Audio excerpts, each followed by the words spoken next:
At Indie Booksource, you can shop by genre or by author, and you will be buying direct from the author's main purchase link.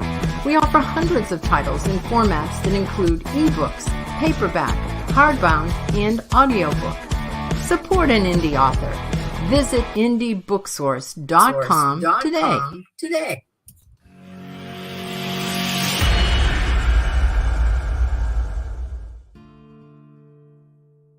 Welcome to Meet the Author, where you can join in on insightful conversations with best-selling and award-winning indie published authors. Your hosts today are Rob and Joan, who themselves are indie published authors, book publicists, and paranormal investigators with Tampa Bay Spirits, based in Tampa Bay, Florida. Thanks for dropping by. And now, on with the show. Howdy, I'm Rob. Jeez. And I'm Joan. Glad to have you with us. Do you have a snake in your boot? I think I do. I'm glad you're all here today. We already have some I can't say that word. Happy anniversary from Sue Pearson, and happy first anniversary from Marjorie. Hey, Marjorie, Deary. hi, Sue. Happy anniversary from Jeff Bosenhart. Sorry if I Hi, Jeff. ruined your name there, Jeff. And he loved that. Chris Chrisman. And Chris Chrisman said happy anniversary and good evening to all. And Trish Pipkin said happy anniversary. Thank you, everybody. We have a really big show tonight. All right. We do. We have 5 wonderful authors. And George Dismukes has also brought along the cast of his audiobook for Siren Song. And it's going to be fun to meet all of them. And they'll tell us a little bit about what it's like to do an audiobook. They're doing it as in the time, the old time radio shows, Like which radio drama, we've had a couple of authors do that. And it's a really fun way to do it. Another happy hi Rob and Joan, happy anniversary, looking forward to the show.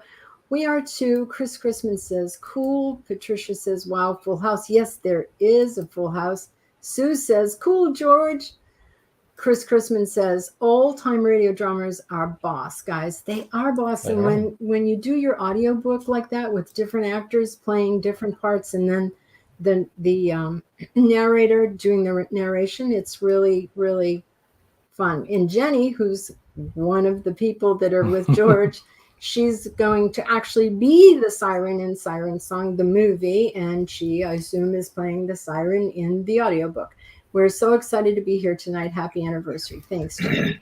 Well, we want to thank everybody for this last year. Amen. For being on the show, being in the audience, on the live shows, or just listening to the podcast afterwards. All you listeners, thank you. We're approaching 5,000 downloads on the just the podcast alone at this point, which we haven't been trying to do that, so we're pretty excited about that.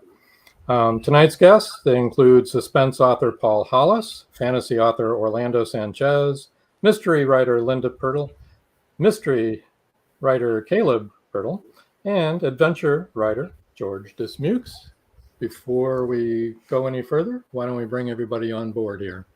Okay. You ready? Yep. Hello. Hi, everybody. Hi, everybody. Hello. Okay, so first up, let's bring up George, and this is Cindy sitting to his left there, Cindy de Palermo. Hi, George. How are you doing? I'm doing great. And Cindy, I wanted to introduce Cindy right quick before we get started too good, because as hard as this is to believe, Cindy doesn't want to hang around with me tonight. Instead, she insists on going out on an anniversary date with her husband. I tell you, believe that. Some people come up with concocted stories, I tell you. So anyway, she is my narrator in Siren Song, the audiobook. I wanted to introduce her and then get you to ask her a question or two, and she's beautiful. So she is beautiful. Cindy, on the audiobook. Let me ask you this, Cindy. Have you ever narrated a book before? Or was this your first time out? So no, this is very much my first time to do something like this, and it's totally out of my comfort zone, I thought, but it turned out to be a lot of fun, and I really enjoyed doing it. Did you? So did you find it challenging at all? Well, not really. I have 8 grandchildren I love to read to, the youngest being 5. So as they grow older, I get to read less and less. So I just kind of had to put on that hat and think about them as I was reading, and make it come alive, make the story really come alive. Good. Would you do it again? Absolutely. I can't wait to do the next one. And you didn't find any challenges? You didn't find it difficult or? She had a good director. I was going to say, George was there right by me, and if I needed to redo something, I would just redo it. And as I got into it, I know what George expected of me, and so that's what I did. Good. Okay. Well, what we've heard, you've done a wonderful job. Yes. Thank you. We've heard some clips, and happy anniversary to you. Thank you. Thank you so much, and thank you for having us on today.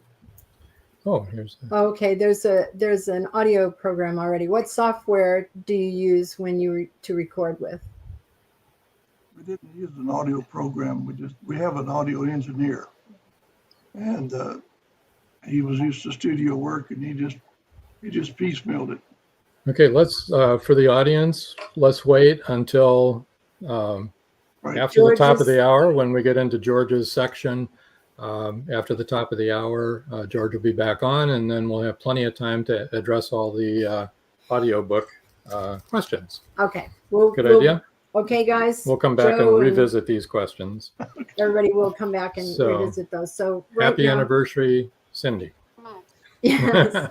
And now let's bring on Paul Hollis. Right, you're going to bring on I will. Branding here. I will bring on his brand. This is Paul Hollis's books. The Hollow Man, London Bridge is Falling Down, and Surviving Prague. Now we've got a bunch of giveaways tonight. Yeah. So for Paul's giveaway, he's giving away this mug, which is the Hollow Man logo on white, and also to anyone that, well, I'm not sure. Let me have Paul say that. Yeah. Tell us about that before I say the wrong thing. Okay. But first, let me say I am absolutely humbled by this great lineup you have here tonight. So I'm probably going to stumble a little bit, but yeah, I would like to give away a couple of mugs to the first couple people who email me, and also since the third book is actually coming out around March 15th or so. So right now I'm actually looking for some beta readers or whatever you call them these days. But if you're willing to read it now and give me an honest review, I'm happy to any and all comers to give you a signed copy when it does come out for free. And so that would be where my giveaways would go. So. Okay, I know people in the audience would love to do that, and I know some of them make good beta readers because they've done beta reading for us. So go ahead, guys, and email Paul at thehollowmanseries.com. And for those of you that are listening on a podcast and you can't see these banners, that's PAUL at TheHollowmanSeries. Yeah, so if you're just listening to the podcast, the giveaway will be over with, but feel free to email Paul anyway. And, he always, he might be open to having another beta reader that way. I don't know. What do you think, Paul? Absolutely. Yeah. Anyone that would like to beta read it. This is a first for me to have beta readers. Usually I'm just a little bit more than humble and just kind of publish something. But this time I thought, I would really like to get people's opinion of what I'm doing. And actually someone who's already read the book said that, I sound a lot like Dostoevsky in this third book. So I'm not sure if that's a good thing or a bad thing, Dust Gift has always been my favorite all-time writer of any genre or anything. And so if I get a little existential in the book, I would like to know, if it's effective or not effective. But I'm just looking for the best reviews that we can get. Honest reviews. It doesn't have to be a great review, just an honest one. Yeah, and a beta reader is helpful because they do tell you what problems you have, what's working and what doesn't work. So, we listened to our beta readers, and there are some things that we as authors don't get about what we've written, because we understand completely what we've written and we don't realize it didn't get across to the reader that way. So and every time I go through my books, I find something like, gee, I didn't really explain that really well because it was in my head and I saw it sort of wherever I was, in Paris or whatever, and I didn't explain like what was going on around, and so I could have done a better job there.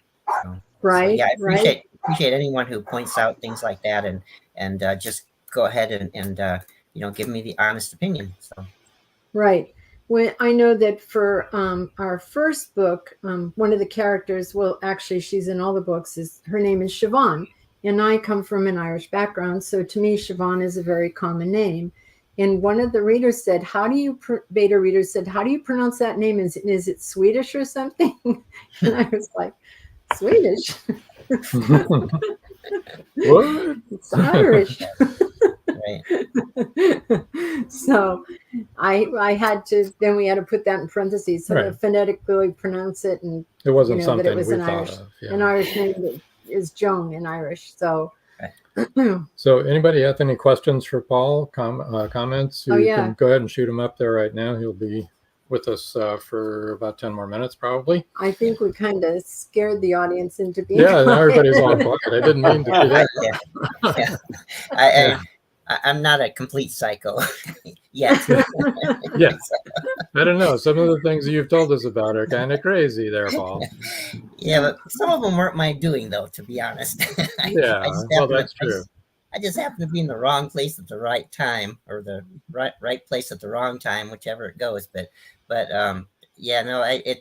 just like this in the third book, I actually have to sort of not have to, but I break into an Iron Curtain country, which was kind of illegal from the world's standpoint in those days, and to help my partner and get her out of harm's way, kind of thing. But that's what that book is all about, is me kind of breaking into a country that people are usually breaking out of, and I go in and help them, and then I sort of run into a serial killer who is having lots of fun with the people around me, and there's also some dirty bombs, sort of nuclear-ish kind of atomic weapons that are on the road. Lots of fun for everybody, right?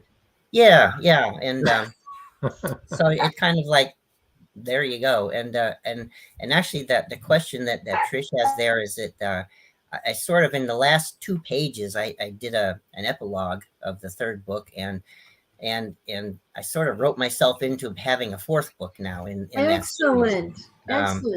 Okay, so for those of you that are just listening, Trish Pipkins asked Paul, will there be a fourth book, which he has just answered. Right. There will. Okay, we've got something to look forward to. And Chris Chrisman wants to know, all right, see, now they didn't hear what I said about you pre-show.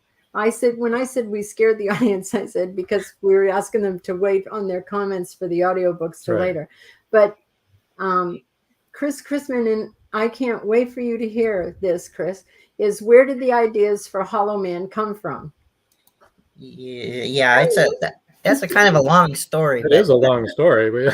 Yeah. But the short story is I was sort of digging latrines in East Africa, in a place called Tanzania, and the guy came up to me and said, "Hey, would you like to be doing something a little bit different? We'll give you a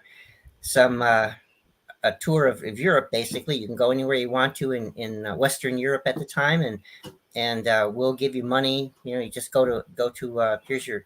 I had a number that I could go to any American Express office in Western Europe, basically, and give them this number, and they would give me as much as money as I wanted to travel around. But the catch is that when they needed to have me on board with something, they said, we'll call you, and you have to kind of sort of follow people and figure out if they're real threats or not to the United States. So I sort of kind of had a mix of the best vacation I could ever have open for, and for 3 years, and then after that it was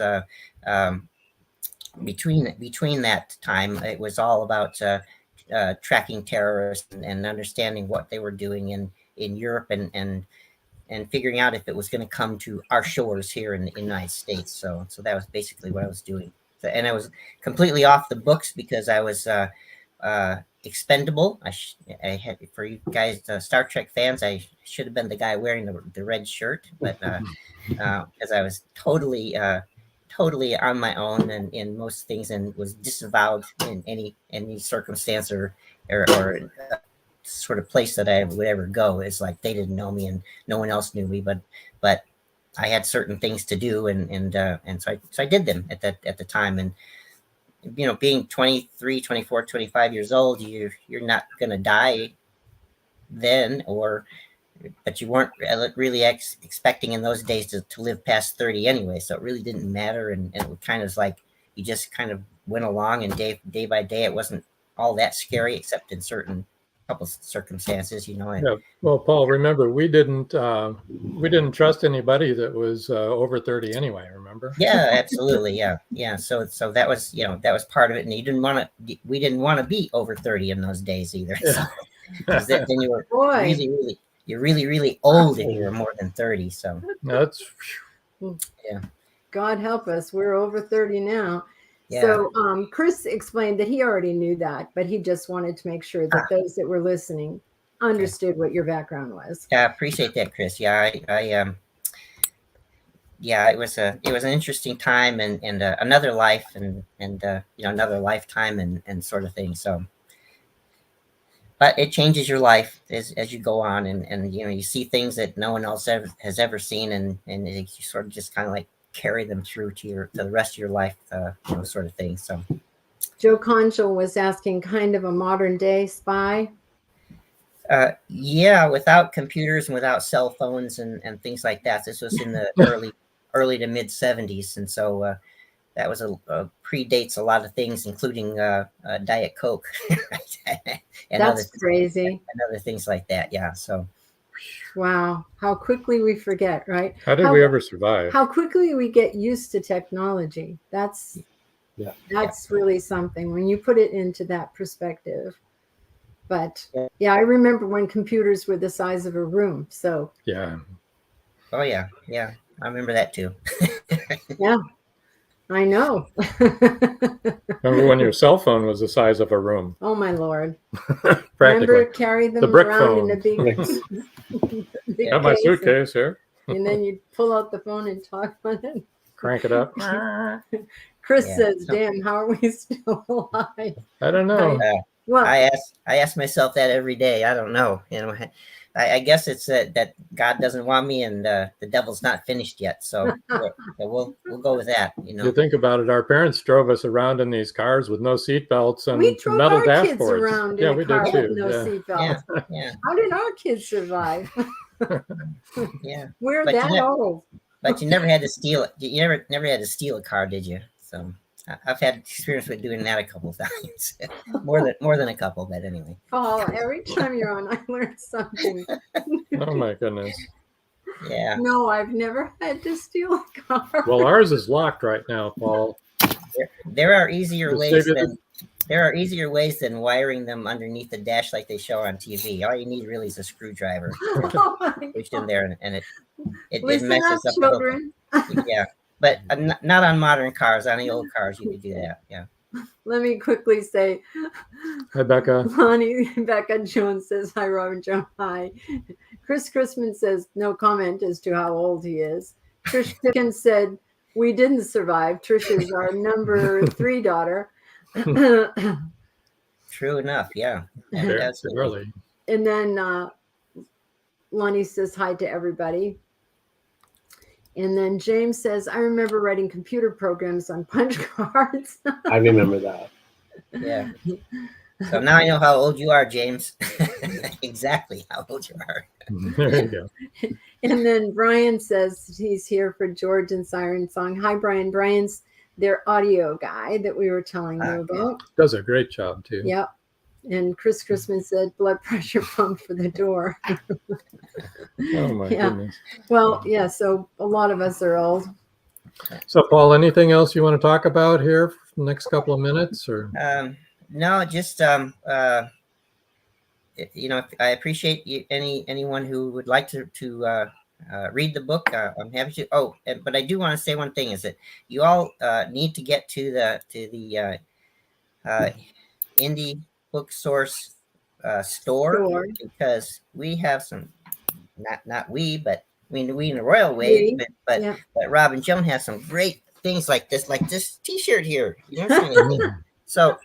And this go over and check out that merchant. Yes, absolutely. Check out that merchandise and buy something. And I can tell you the Tri-Blend shirts are so soft. Right? Tri-Blend is the way to go. You're hired. Get one of those at least, you know, from your favorite author or your favorite indie book source peoples there. You're our new marketing manager. Thank you, Paul. Sue Pearson, who's our number 2 daughter, bought this shirt. She got this T-shirt. Yeah. She didn't buy it for me, but she got it. Yeah. For herself. She did buy it from our store. Oh, from it. She didn't buy it for me. Oh, no. She bought it for herself. Right. So, I mean, that's all, you know, so that I don't take up too much time. That's all I'll go into for right now. But I appreciate having me on the show. So appreciate that. Appreciate you being here. And I did want to say to the audience real quick that tonight the format is going to be different because it's going to be a longer show. So please stay tuned the whole time. We usually have just one commercial in the middle, one time for commercial. Today we'll have 2 spots where we have commercials. And then, so don't leave, because normally when you see that 3rd commercial, you think it's the end of the show. But nope, we're going on longer because we have so many authors and so much merchandise and books to give away that we need a much longer time for this show. Right. So thank you, Paul. Thanks, Paul. My pleasure. Thanks for having me. Right. Now we're going to shift gears a little bit and go over to our fantasy author, Orlando Sanchez. Hello, Orlando. Hello. Live from New York. New York City, yes. Yeah, this is fun. The Big Apple, the city that never sleeps, whatever. Now here are some of Orlando's books, and I just mean some very people few because you need to look him up because he's a very prolific writer. And tonight your giveaway will be Tomb Yards and Butterflies, right? Yes, correct. Yes. All right, let me put up your information here real quick. I'm finding it. There's a lot. I'm sure it's there. Not as quick. There we go. There you go. So you want to read that for me? Orlando's giveaway is 5 ebook copies of Tomb Yards and Butterflies, which is the first book in the series. Which series? The Montague Strong Detective Agency. Right, exactly. Yes. You knew that. The first 5 people to email Orlando at orlandoasanchez.com. That's Orlando, that's ORLANDO at Orlando ASANCHEZ.com. Okay. For you that are listening. For those that are listening, yes. So what's new with Orlando? Let's see. In that current series, I'm on book 15 at this point. So that's in edits right now.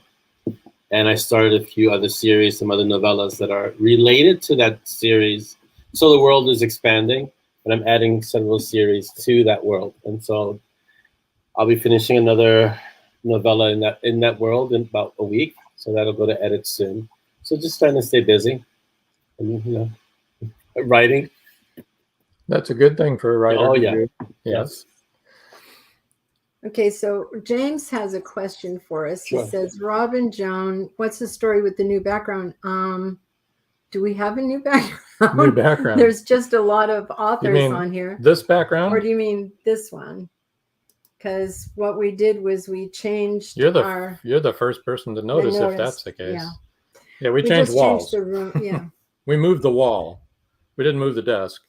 Or maybe it's the banner background of the show itself. Is that new? I don't know. Yeah, that's the same one. I just added the first anniversary.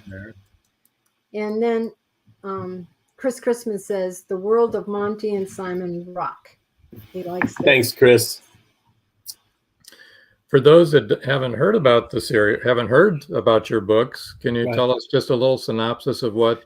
Sure. It's an immortal detective, a cranky mage, and a hellhound solve cases that no one else wants to solve.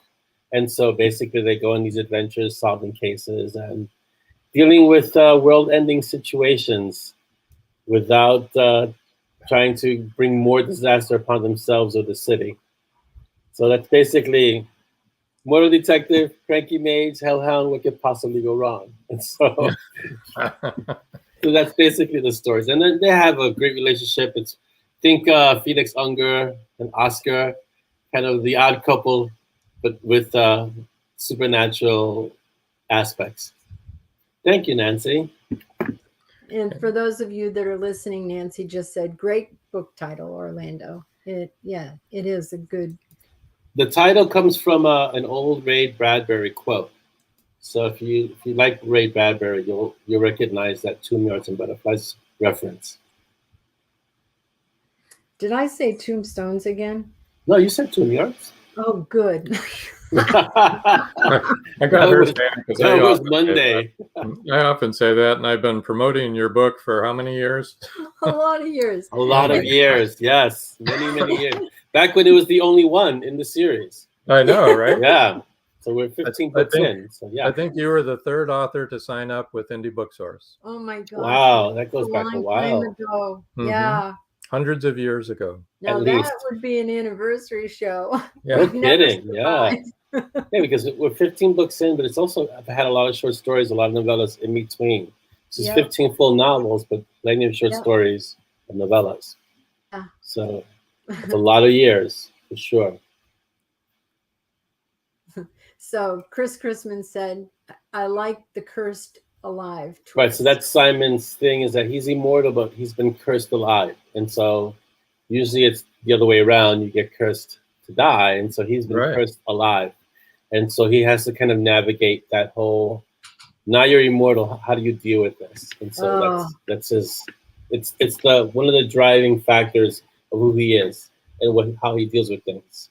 How old was he when he was cursed alive? In his 40s, so he's going to be 40 pretty much. Okay, in that's mid-40s not forever. Bad. It's not too bad. Been cursed alive at 40, but at 75 now, no. No. You're like, no, we'll pass on that. Yeah. Thank you. No. 30, 33, 35. That's not too bad. I wouldn't mind being cursed alive at 30, 33. Right? That'd be good. That's a good age to kind of stay. Now, Orlando, you do. Oh, here's a. Yeah. Joe Conner. Oh, yeah. I'm sorry. Yeah. I'm dating myself with the Odd Couple reference. Again, but that's the closest. That's the closest metaphor. Like, they really are like the Odd Couple. One is American, and one is, so Simon is American and Monty is British. And so they have these kind of very different ways of being, different ways of speaking, different ways of seeing things. And so that's a kind of friction, a constant friction between them. So it's a lot of fun. And yes, they're very much like the Odd Couple. Yeah, Sue Pearson said being cursed alive as a teenager would be awful. Okay, yeah, that's a little young. Let's not go back that far. 30s is good. No, all that angst and stuff like that. No, oh, thank you. No. Stick to 30s, 40s. 30s, 40s is good. Orlando, I think Rob. Quite a few people listening yes, probably don't know about your other life as with the dojo. Yes. He's the sensei. Yes, I am. I've been studying for, at this point, 35 years. So, and I'm a 3rd degree black belt. And so, since you were 2, right? No, since I was 20. That was a joke. way back. And so it's been a long time studying and training. So it's been, So it's been really good. COVID is the thing that kind of derailed your... Well, yeah, we had to close the dojo because of, COVID shut everything down. So we couldn't have classes. You're in New York City. So. We got hit really hard by it. We shut it down. And we've been closed now for a few years. So we'll see what happens as things start to slowly open up. Yeah. We'll look to see if we can find another space. So if not, we'll do something else. Unless you live in Florida, everything opened up really fast. Really? A long time ago. Yeah. Oh, yes. That's different. Yeah. My sister's in Virginia, so she's planning to go to Florida in a few weeks, but for work. But I heard Florida open. Yeah. Chris Chrisman would like to know: do you like teaching? Ooh, that's a hard question. They're both facets of who I am, so it's very hard to pick. It's like saying, would you like your right arm or your left arm? They're part of who you are, and so I like them both equally, and they both come easily to me. So I like doing both. Yeah.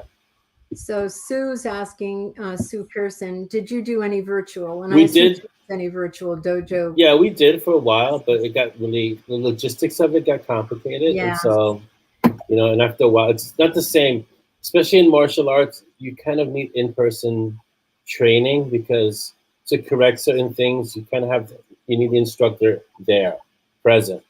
And so it's a little different from other things that you can do virtually. But you probably got a lot of writing done. Yes, I got a COVID. lot of writing done over the last few years. Yeah. So that was good. In that regard, that was good because the writing took off. And we started a podcast. Look at that. See, here we are. Yeah. First anniversary, which is fantastic. Speaking of that, you do a thing on YouTube, right? Yeah. I do. I have a show every 2 weeks. We call it the Storyteller. It's the Mob Kaffeeklatsch, which means in German just means coffee chatter. So basically, we just tell everybody, bring your coffee, and we'll have a conversation about pretty much anything in the Monty and Strong world or life. And it's basically kind of like a virtual cafe. All the readers get together, come in, and we just sit down and talk about things. And that's basically what we do. And it's every 2 weeks, so it's really good. And we're on YouTube as well. Yeah, Chris Chrisman helps you with that, right? He's our resident technomancer.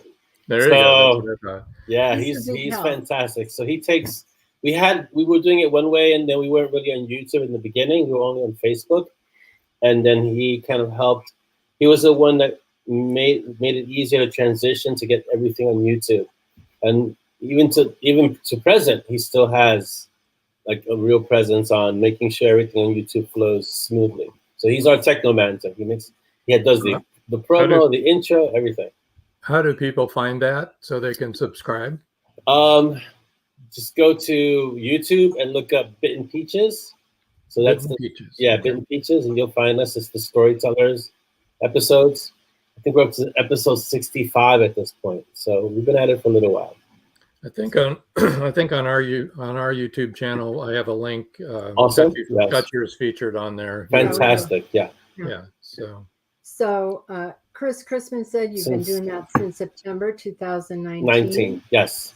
And he also says it's a cool place to hang. It really is. Everyone's welcome to come in, hang out with us, talk. And and Chris, he's the wizard behind the curtain. He's the one that kind of just pulls all the levers, presses all the buttons. So yes. But aren't you supposed to ignore the man behind the curtain? Exactly. Yes. He stays in the background. Ignore the man behind the curtain. But I like to make sure that he gets the credit that he's due. That's important. Absolutely. Yeah. Yep. He's helped us actually. Yes, he has. That's fantastic. Yeah. He's amazing. So yes. Yeah, it's been really good, and we've appreciated it. So, do you have anything new in the works that you'd like to share? Book 15 is with my editor, so she's almost done with it. So it'll be back at the end of this week, and probably by Monday, Tuesday it goes live. And then the novella, the series that I'm writing now, is on book 2, and that should be out in about a week or so. And that goes to my advanced reader team. They shred it, take it apart, and then send it back to me, and I kind of do edits, and then that goes live in about 2 weeks. So yeah, there's always something happening. Brian Trevig says, I'm going to ask everyone this. What is your favorite joke? To which Zardos said, no, no, no. LOL. No. I don't know. If no one has a favorite joke, that's okay. Orlando, you have about 3 or 4 minutes left. Do you have a favorite joke? No. I'm good. Okay. Thank you. Well, that's pretty funny. That's good for a laugh. Our grandson, he would have a lot of favorite jokes, let me tell you. Ba-doom boom, right? Yeah. Actually, with the whole, when we were all in lockdown at the beginning of the pandemic, a lot of things shifted, I think, for authors. True. And we did a lot of Zooming, right? And that's how we met a lot of people was on Zoom. I know that we belong to Haunted Happy Hour. Only paranormal investigators would look at a program that's a Haunted Happy Hour and go, ooh, I want to join that. But made really good friends. And, and I think more authors got in touch with each other. And I mean, there really was a lot of online presence, I think. Also, I think a lot of authors were able to create spaces for their readers because everyone needed some kind of outlet to kind of connect with other people. Exactly. We're all very social, right? And so a lot of groups were started during the pandemic because of that, because it's a way of outreach, it's a way to get together, it's a way to connect. And I know a few authors who started groups during the pandemic to connect with their readers and kind of create that relationship and create that conversation. And it's a great way to talk about your stories and your books and also stay in touch with everyone who's reading your stories or enjoys them. So it's a new day, right? It really, and it's a different way, man. I mean, imagine if when we were younger and we could speak to our favorite authors, like we could speak to, Ray Bradbury or Tolkien or Asimov. We never had that opportunity to do any of that because it just wasn't done. You could write them letters, but there's a chance you were maybe not going to get a letter back. Right. And this is the best for readers to get to know their authors. Sure. I mean, we're having the best time doing this podcast. So this is one of the best times to be a writer, I think, in terms of reader connection. It's one of the best. Lots of opportunity. Yes. Yeah. And that's what we were talking about with Paul with the beta readers. It's just great to get that kind of feedback because I have one of the best art teams that we call them advanced reader teams. I call them the Shredders, and they are one of the best teams. It's a large group.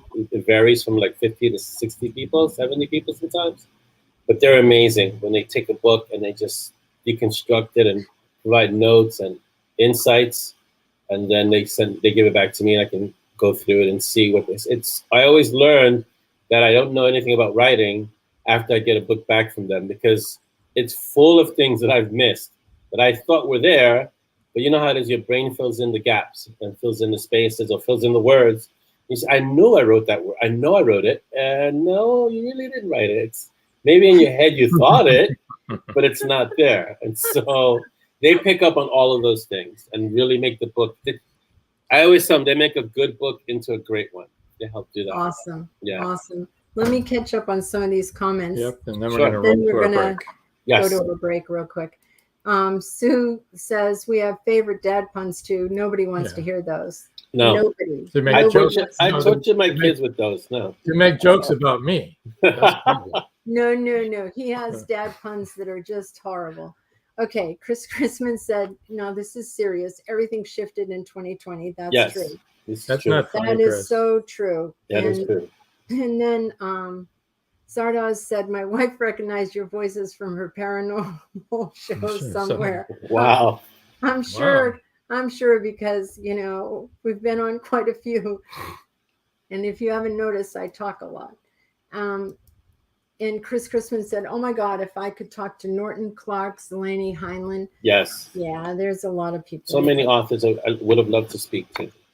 Dostoevsky, Paul. There you go. Paul. Awesome. All right. We are going to go take a quick commercial break. If you'll just bear with us. You think it's going to be quick? Okay. It is. We'll It is very quick. Okay. Everybody sit tight. We'll come back with some more giveaways and some more fantastic, insightful we'll do our giveaways authors. after the break. Well, you don't want to scare them away now. Okay. You ready? Yeah. All right. Let's go.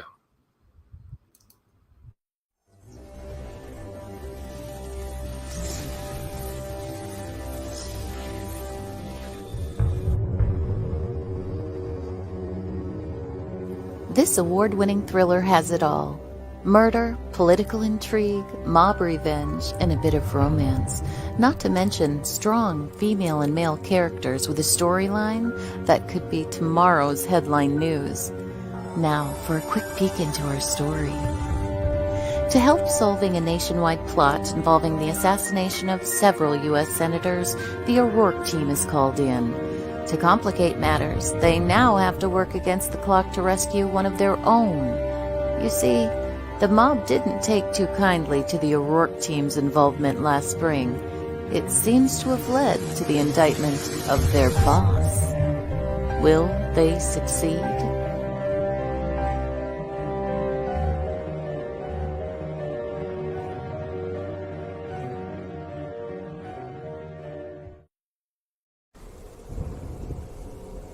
Many secrets are hidden within the darkness of the jungle. Behold, this one about a man, a woman, a black jaguar, and an ancient Maya legend. Two Faces of the Jaguar is a novel by George Dismukes that will take you deep into the jungle and capture your imagination until the last word. Two Faces of the Jaguar is book one of a trilogy. Two Faces of the Jaguar, where only the adventurous dare to read. Two Faces of the Jaguar, The Lost City, and The Jaguar's Quest are available on Amazon.com, Barnes & Noble, and many other bookseller websites. Two Faces of the Jaguar, the book people are talking about. Get your copy today.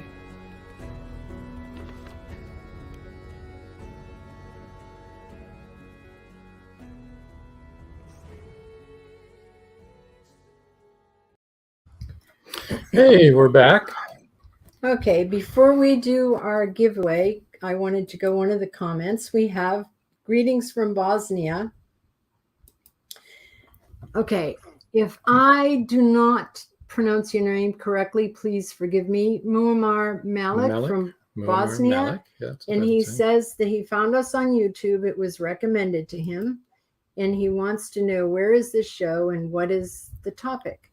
Well, we're talking to all of these authors who have written a lot of books, and they're telling about their books. And tonight they're giving away some ebooks that I know for a fact that Linda Pirtle, who will be on soon, would like to give one away to your part of the world. And stay tuned and keep listening, and you'll learn more about the show. Right. All right. So we're giving away, right now, we're giving away a Meet the Author coffee mug. I think we have a picture of it there in the branding. Be better than me holding it up, but I do have one right here. It's real. And it does hold coffee. It's very nice. Nice color.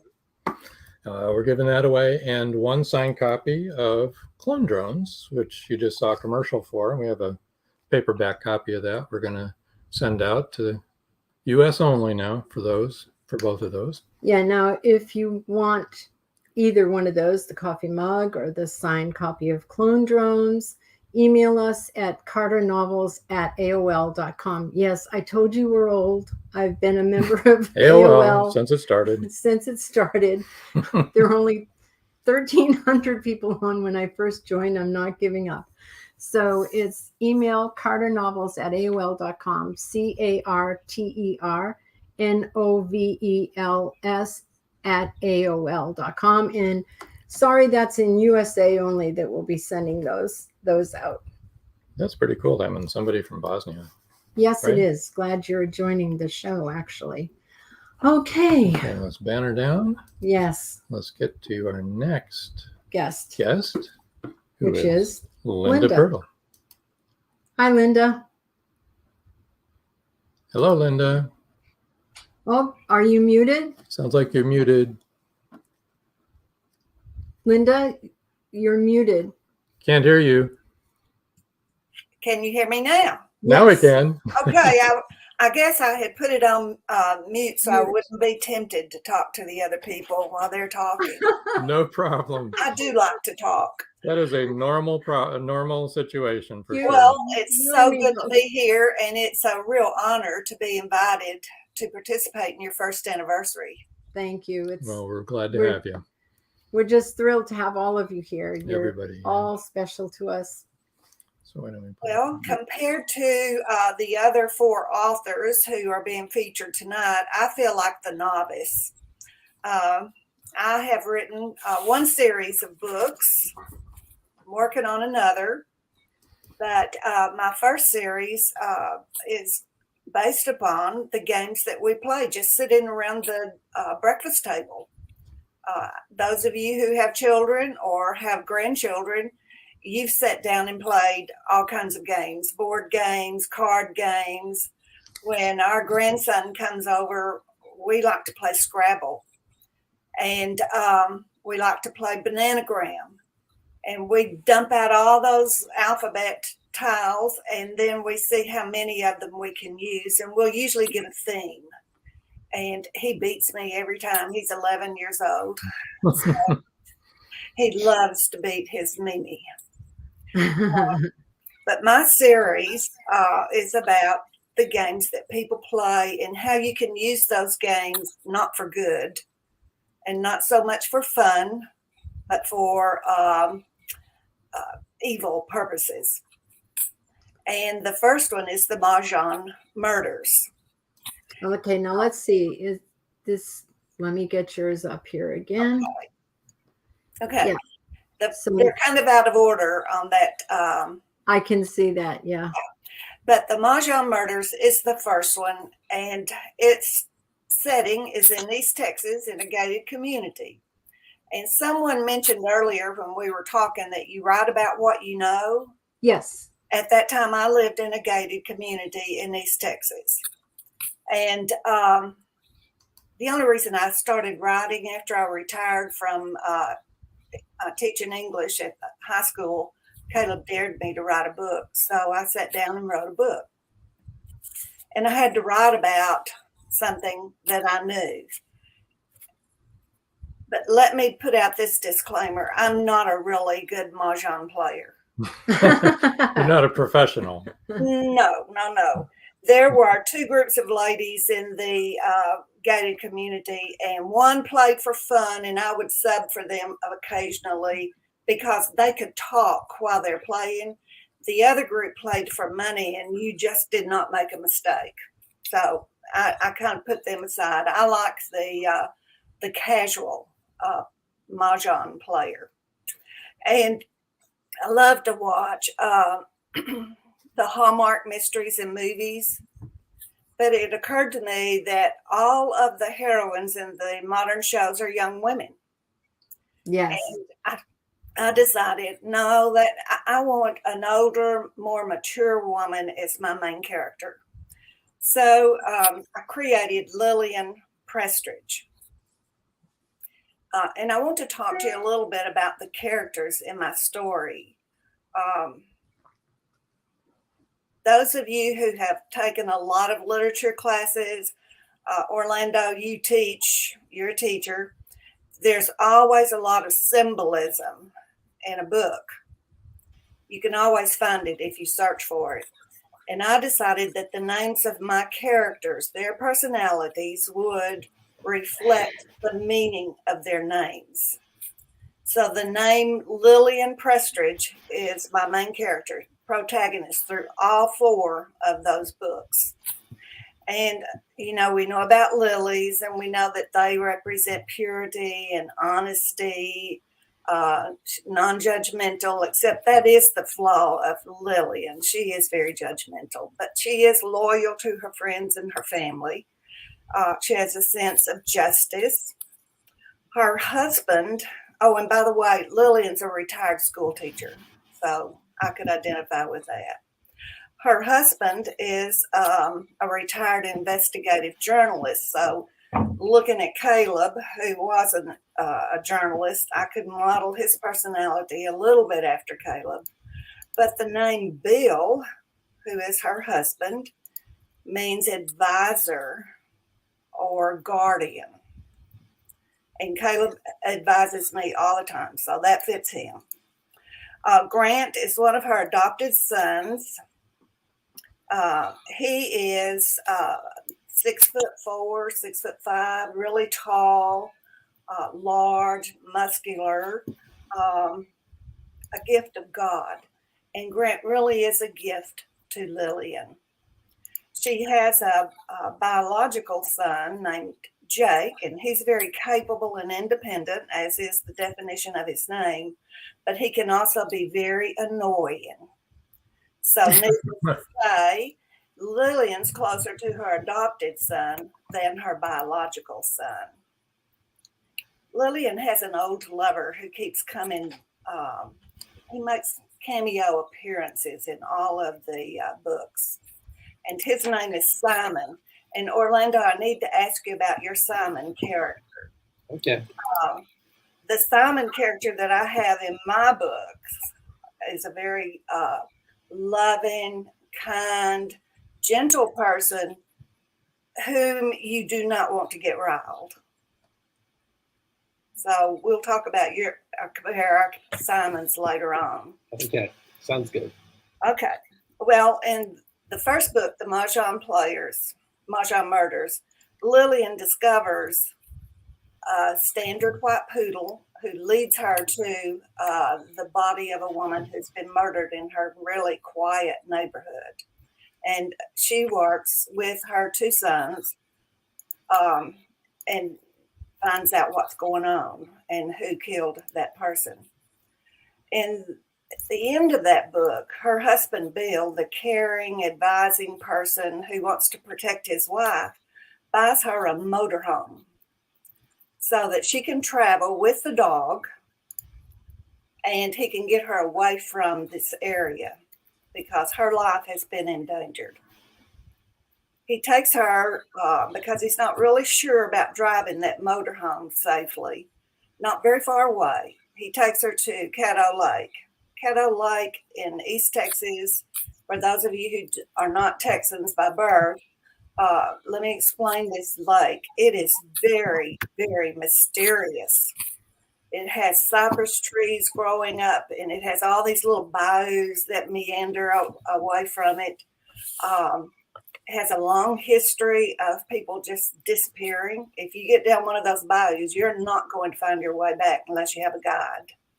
So in this book, Lillian learns or earns the name of Murder Magnet because they hadn't been there 24 hours and someone was murdered. Of course, she's off on another adventure. Bill doesn't give up on trying to save her. I see a question by Joe. I'll go ahead and answer it. Okay, let me put read everything out in your books ahead of time, or do you just let the writing flow to where it takes you? Joe, I plot everything, every scene. I have a notebook that's a 3-ring binder. One section of it has all of my research. One section has the character descriptions to the nth degree, their goals, their obstacles they have to overcome. And then I plot out each chapter. But I will have to admit, on the work I'm doing right now, I told Caleb today, I'm just letting the characters go. I've got this picture in my mind. And so what I'm doing is writing the chapter and then outlining it so I can remember it later. But anyway, I have to be organized. I always taught my students in the English class, outline what you're going to do because you wouldn't get in the car without a road map and take off across the country. And that's it depends on who's chasing you. Well, that's true. and that's when one of my students, you talk about jokes and riddles, one day said, well, Mrs. Pirtle, do you know the name of the longest street in the world? And I said, no, or I'm sure you're going to tell me. And he said, yeah, it's frontage road. It's everywhere. It's everywhere. The frontage road is everywhere. Okay, moving on.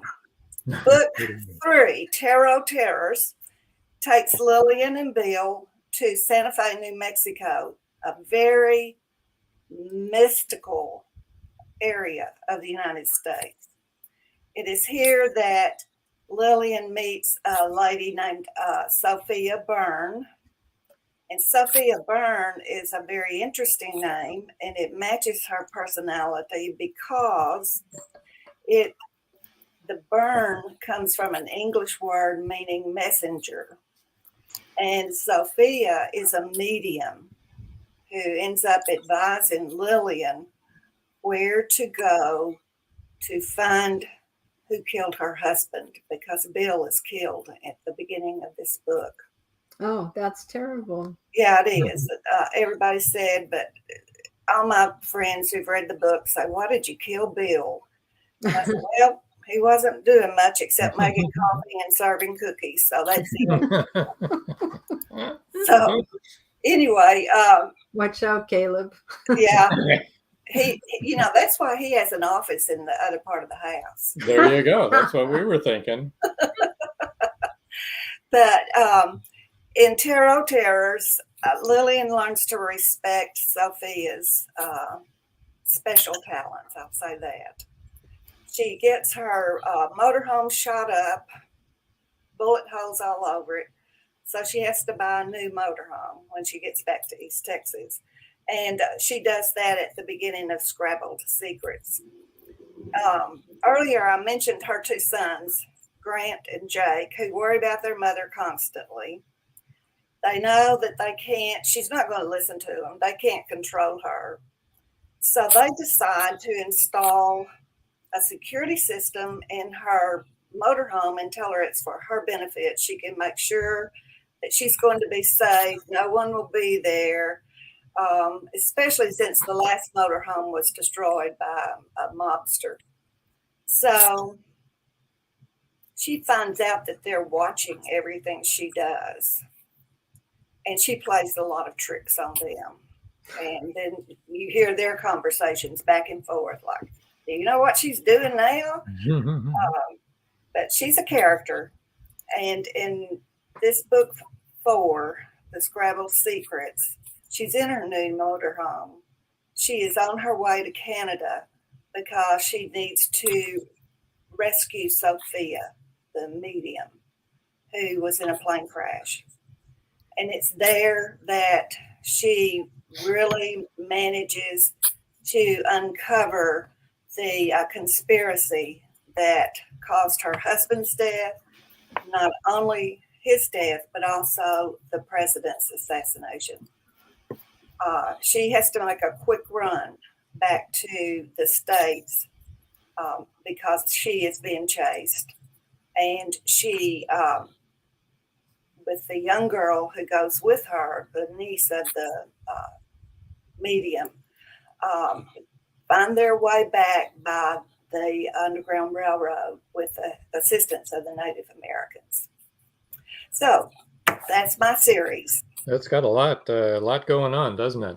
Well, it does, and we try to put in a lot of red herrings, so keep the reader guessing.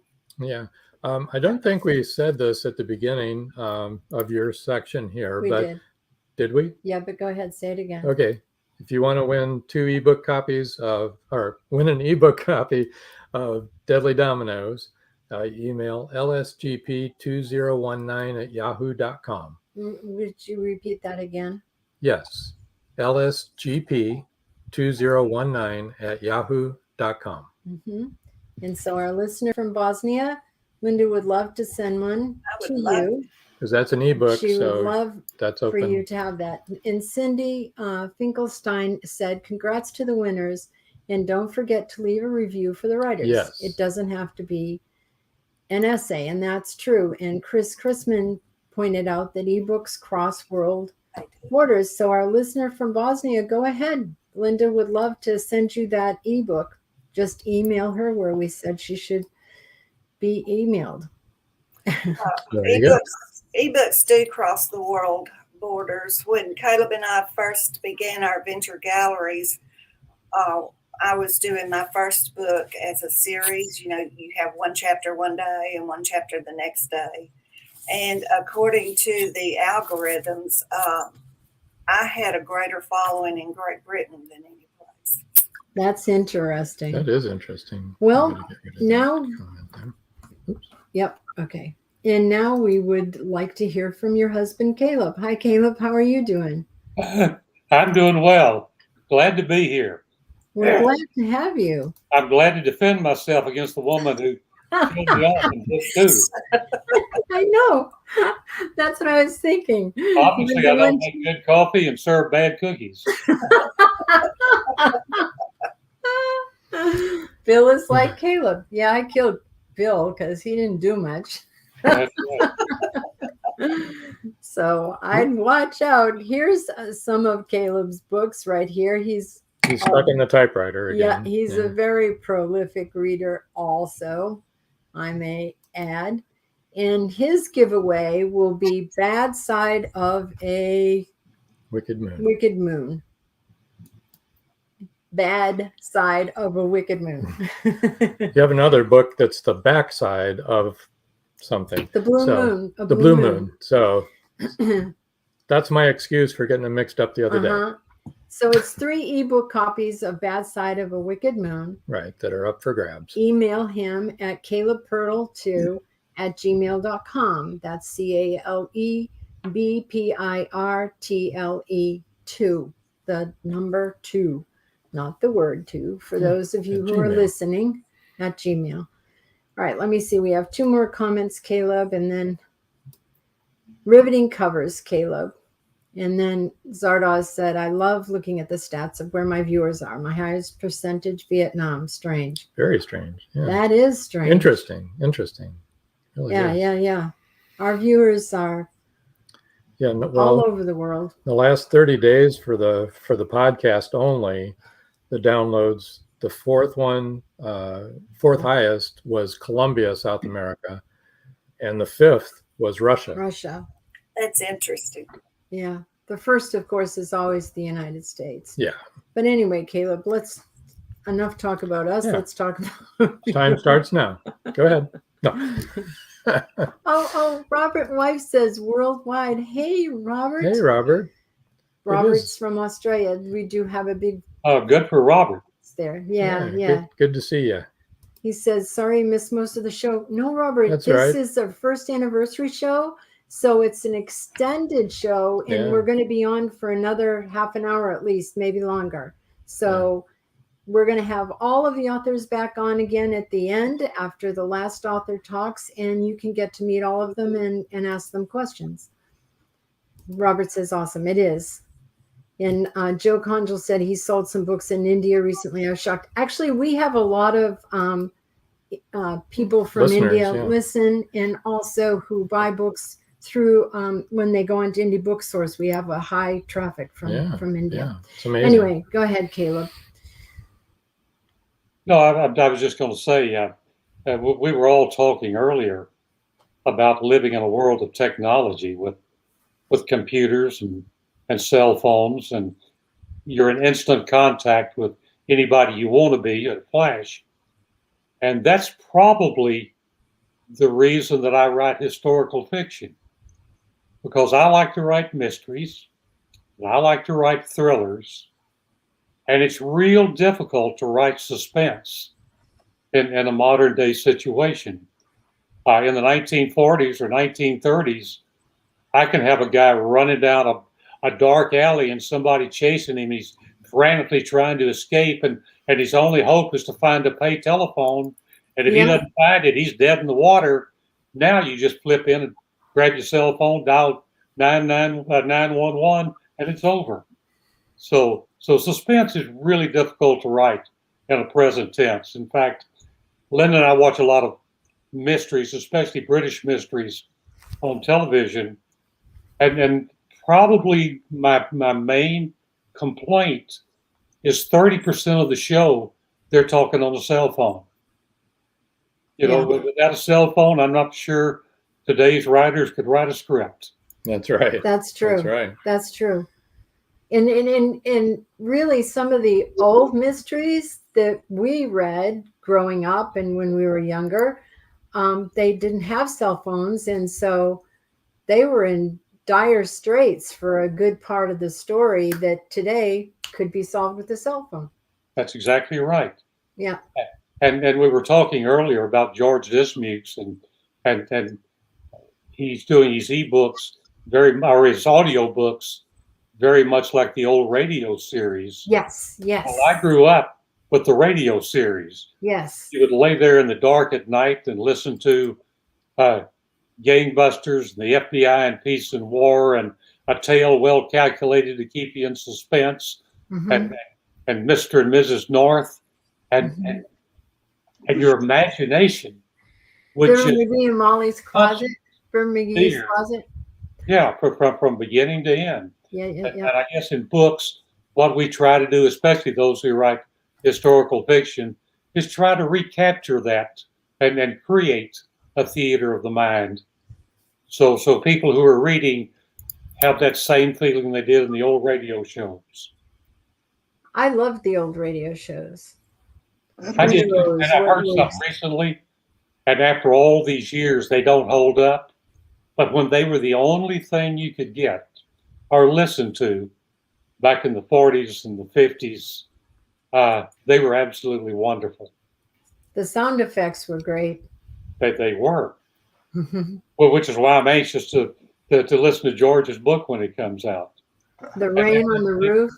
And the other thing that really bothers me, I guess, is writing historical fiction. I didn't know I was writing historical fiction. I was writing things I knew about from the 1930s and the 1940s, and come to find out that's now historical fiction, and I lived through it. So on one hand, I'm delighted to have lived through it. On the other hand, I don't check calendars much anymore. There you go. James Ricard says, I'm old enough to have listened to Gunsmoke on the radio. William Conrad played Matt Dillon. Matt Dillon on the radio was much better than Matt Dillon on television. I used to listen to the radio shows before we ever got a TV. So, you'd the family would sit around the radio. Sure. And listen to the shows like you watch TV. So, and if you had a favorite show, you would tune it in and pull the knobs off. Yeah. Nobody could change it. That's funny. So, Caleb, how many books do you have? How many books have you written? You've written quite a few. Well, all I've ever done is write. And so I published somewhere between 85 and 90 books. Wow. Holy cow. But most of them over the years were nonfiction. They were historical books. Did a lot of travel books. I was the first travel editor at Southern Living magazine way back in another lifetime and stayed there 10 years. And then worked for a custom publishing company in Dallas. So I had a chance to do a lot of writing and have written a lot of books.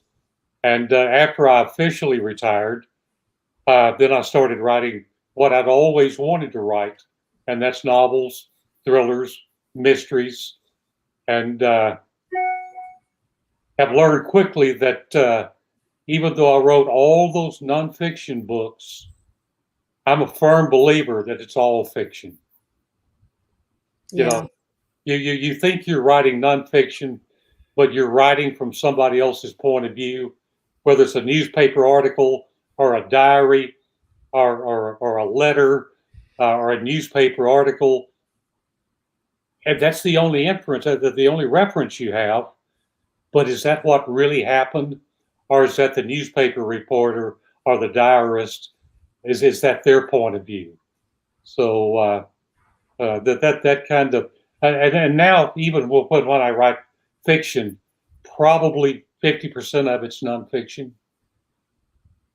Yeah, it's true. Everybody has their own perspective, right? They have their own perspective.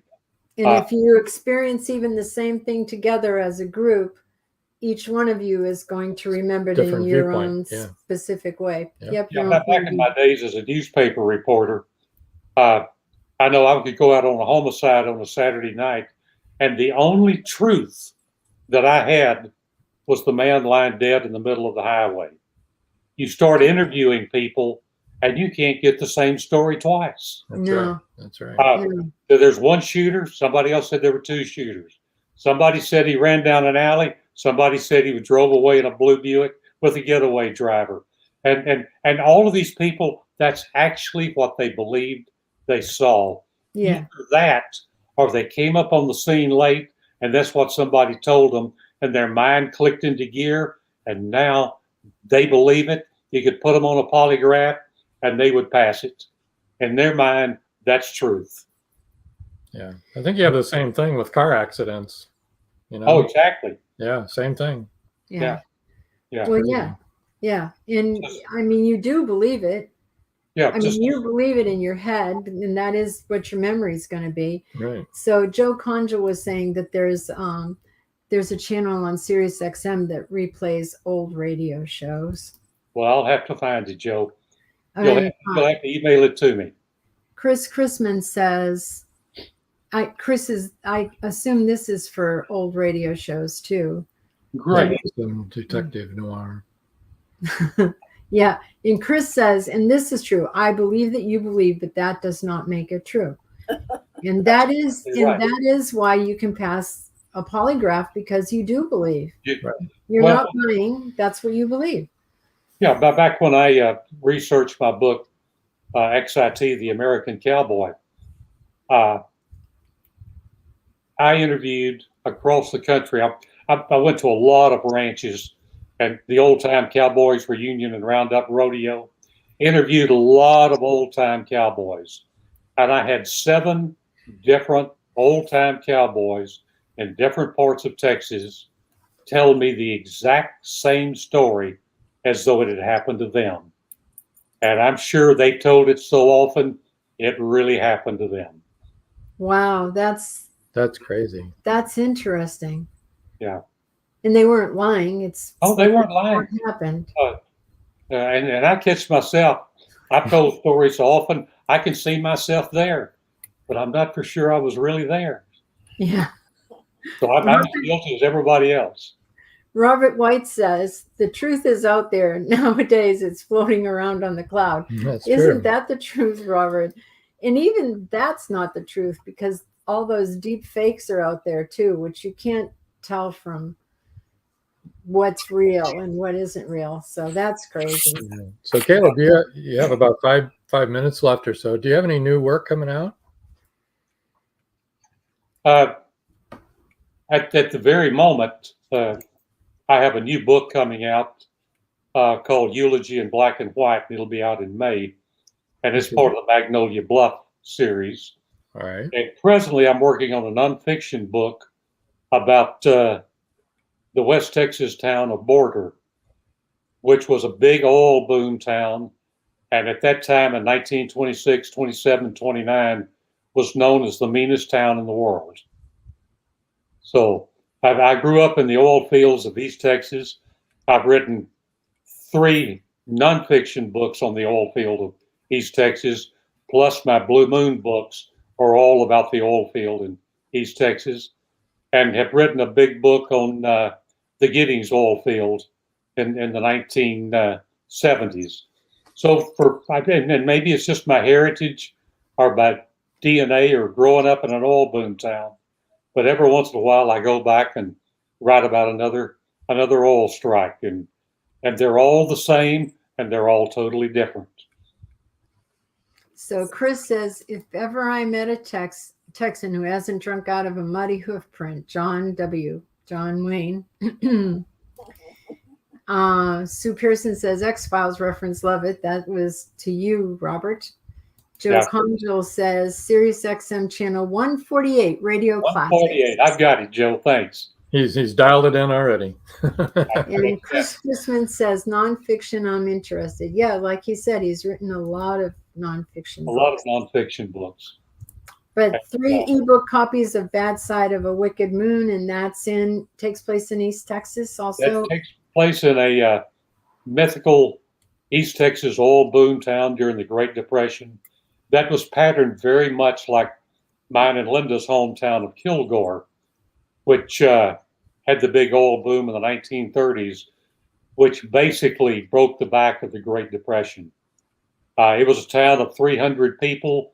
They struck oil. When oil came in, within 2 weeks, there were 25,000 people in Kilgore. Wow. Because in those days, people were looking for a job. And if you found an oil field, there were plenty of jobs.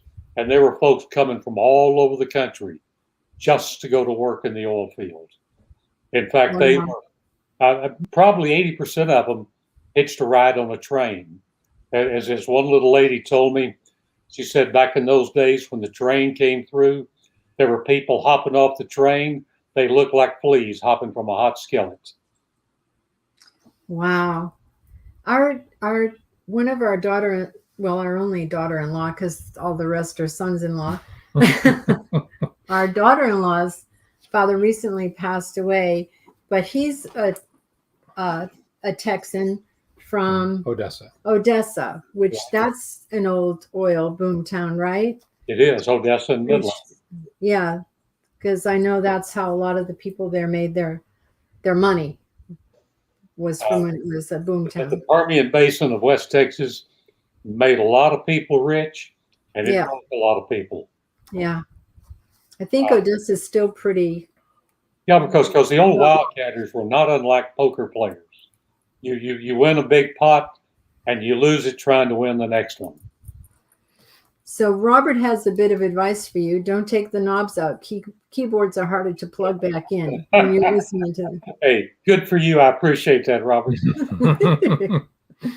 Chris Chrisman says, my neighbor worked those oil fields back in the day. Great stories. They were indeed.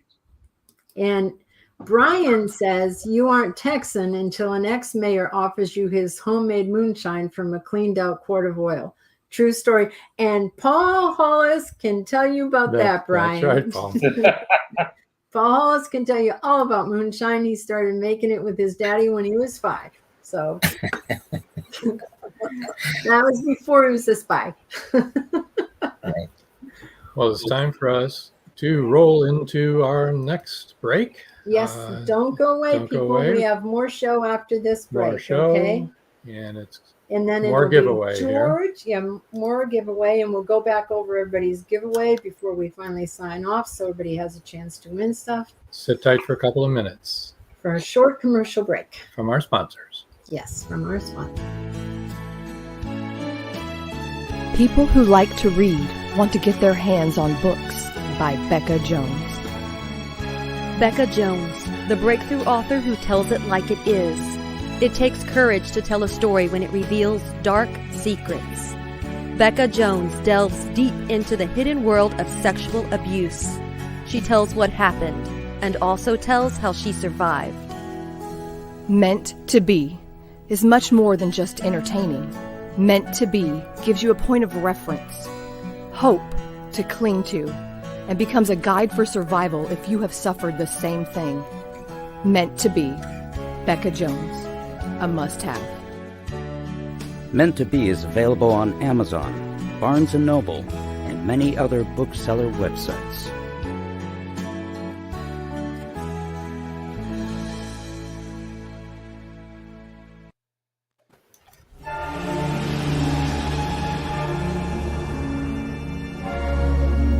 Dear Lord, she's still alive. Who's still alive? Maris, that's who. Come on, Angie, that's impossible. Impossible or not, she's still alive, I tell you. She killed that boatload of people, and she's just getting started.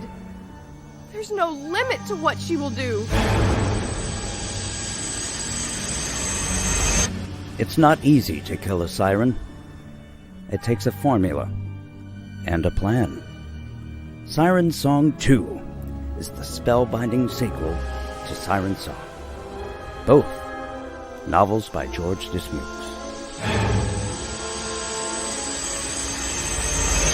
Siren Song 2 will be on bookshelves and bookseller websites in July. Don't miss it.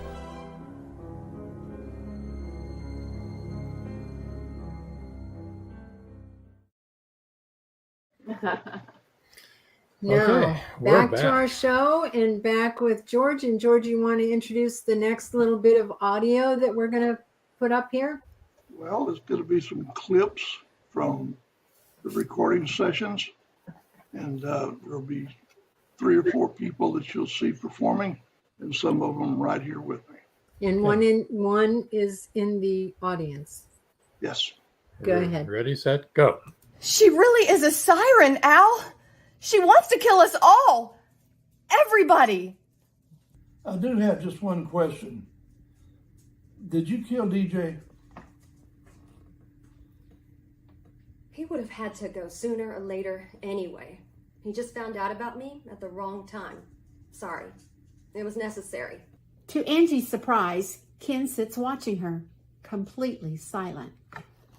There isn't time to explain all of it, but there has been some pretty screwball things happen on this trip, not the least of which is the disappearance of DJ. What they were doing, those batteries are deader than a doornail. Our cell phones are worthless this far from shore. You know, I tell you what, this Zodiac has a full start motor. I'm gonna take it and go to Half Moon Peak. Down the hatch into the engine room. Actor Phil. You need any help, Ken? No problem. I just want to do something. Anything. It'll beat sitting around here all day. Okay. He is almost out of sight of Siren Song when he begins to hear a haunting woman's voice singing. The singing is so sweet that it has the ability to rob him of his will. He presses his hands hard against the sides of his head, trying to shut the sound of the singing out. The sweet sound is too penetrating. It is no use. She really is a siren, Al. She wants to kill us all. Sorry. I heard you laugh. All right, I'm going to do it last time. Okay. But you got to understand that all those spaces in there will be eliminated. But we were having to work with one more microphone, and so we had to move the microphone to get close to each character. And then there'll be special effects, and there'll be music, and it'll be dressed out. I want to introduce Jenny Mater. Hi. I want to introduce Jamie Wilson. Hi. I want to introduce Penny. Now, Penny plays the part of James Harmon, and because the little boy that is going to be in the movie lives about 100 miles from here, and he can't make it in on Tuesday nights or Tuesday in the afternoon for the recording session. So we have discovered a real talent in Penny. She's doing a fine job. That's awesome. So how has the project been going? It's been going very well. Very smoothly, actually, and we managed to finish the narration. Now we've got a few other characters that we need to plug in. Then we're ready to start our edit down. And then after we get through with editing, then we'll add in special effects like rain and so forth, and the music. And then we'll go ahead and submit it. So, Jenny, I'd like to ask you, like we asked Cindy earlier. Now, have you ever done anything like this before? Never mind just the narration on this, but you're also starring in the movie as the siren. Is this all brand new to you, your first time out? Yes, it definitely is all brand new.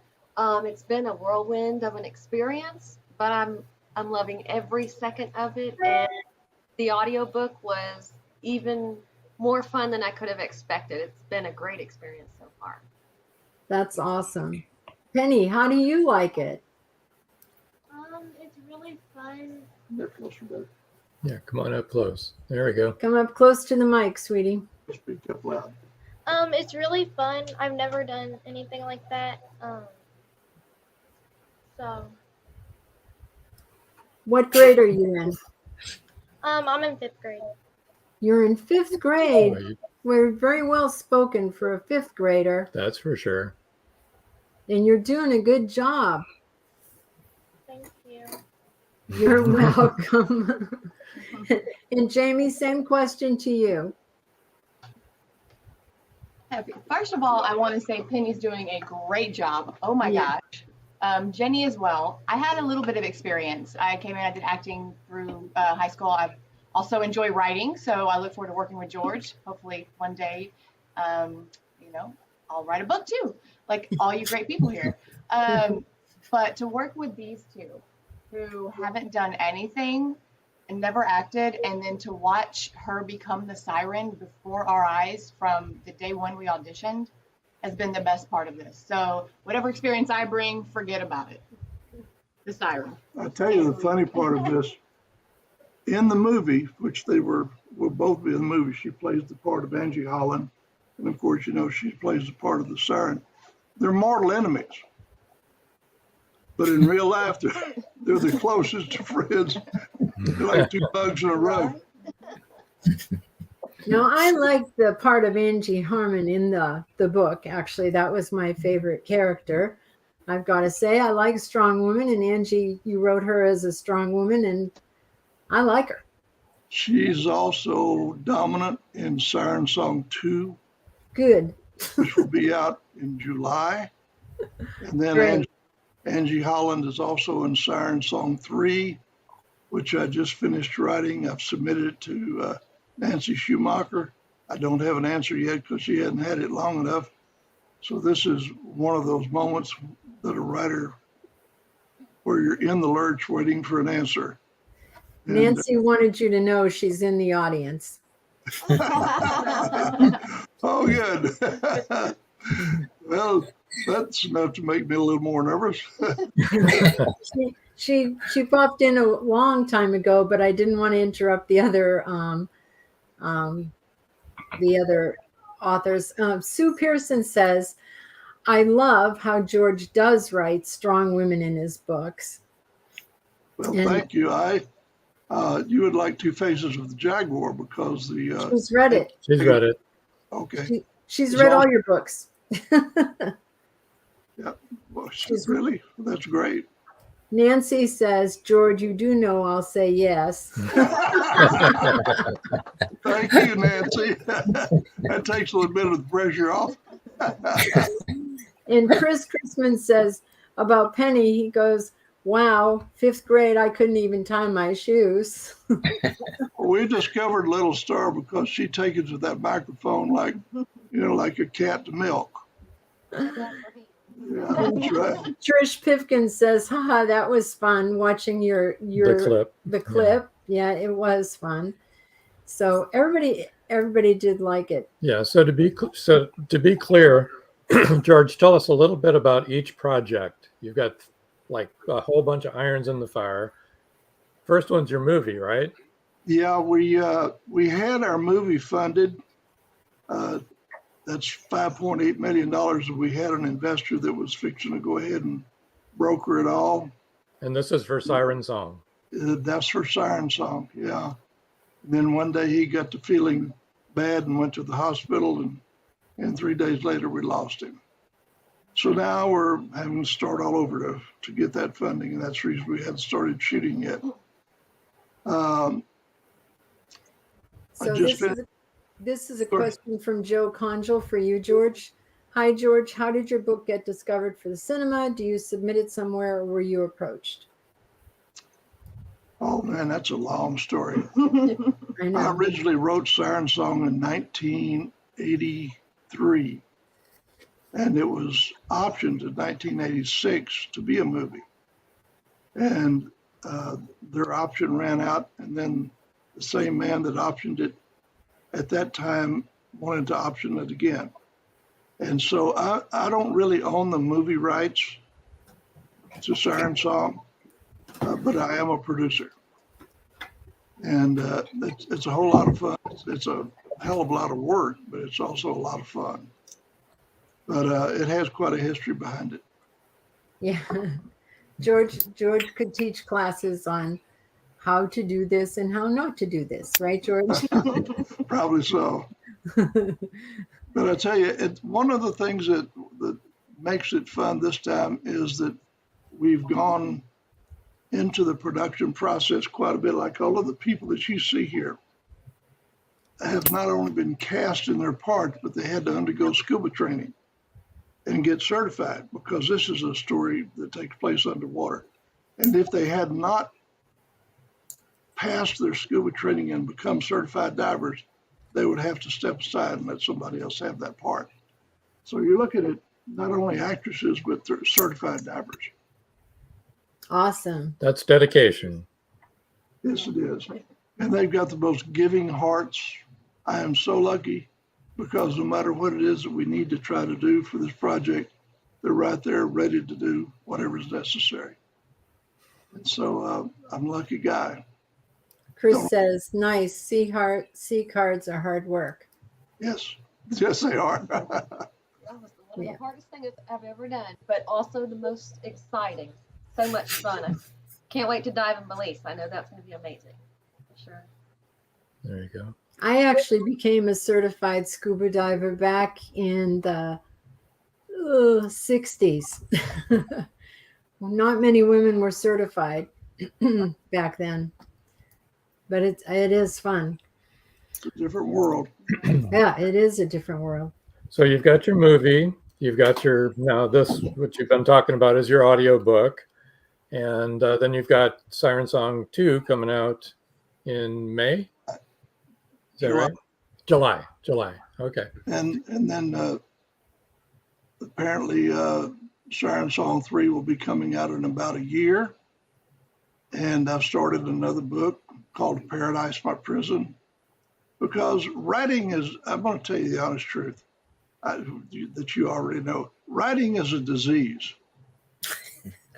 Whenever you're a writer, you've got to write, because if you don't, you pay the price, you suffer.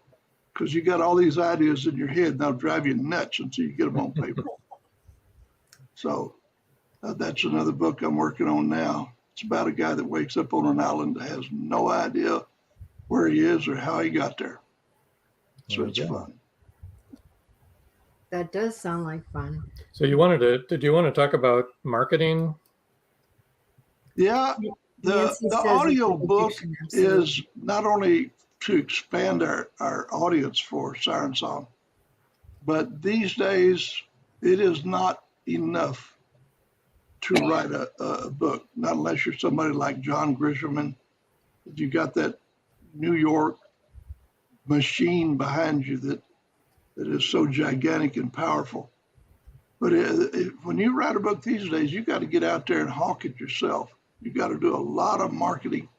And so one of the reasons for making this into an audio book is to not only expand the audience, but increase sales. And it's really, I'm going to tell you, marketing is a much tougher job than writing. Yes, it is. Yes. It is. A lot more frustrating. A lot of book signings, you know. It's like a bottomless pit. Huh? It's like a bottomless pit. Yeah. Yes, it is. Yes, it is. So, yeah. Well, part of your marketing right here is your giveaway. You're giving away a signed copy of Siren Song, US only. Yeah, and we can also give away some e-copies. Okay, so everybody jump in there. If you haven't already, it's email to Mayan Art International, which we abbreviate. It's MAYANARTINTL at yahoo.com. Okay. So get typing, folks. Get typing if you haven't already typed. Chris Chrisman said creators must create. And Becca Jones said yes. Becca Jones has been working very hard writing too. Robert White said, that's okay. I just got it on Kindle. He's the one in Australia. He just bought your book. Oh my goodness. Well, thank you, Robert. I hope you enjoy. Grab another one. Would you do me a favor? The most important things to every writer is the review. Please write a review for me. Yep. Absolutely. Absolutely. I don't care what you say. I want you to speak from the heart. but I need reviews. Joe Conjal says, that's what's so great about this podcast. It's a part of that whole marketing package for writers. Thank you, Joe. Thank you, Joe. And that's right. That is why we do that podcast. Those Robert White says will do. Thanks, Robert. That's great. I want to thank both of you, Joan, Rob. You have done more for writers than anybody that I could possibly think of, and I'm grateful. I know a lot of other writers are too. Thank you. Thanks. We appreciate that. But that is why we wanted to do this podcast, because we could have done a podcast on the paranormal, which, as you know, we are paranormal investigators, and that takes up a good part of our life and our passion.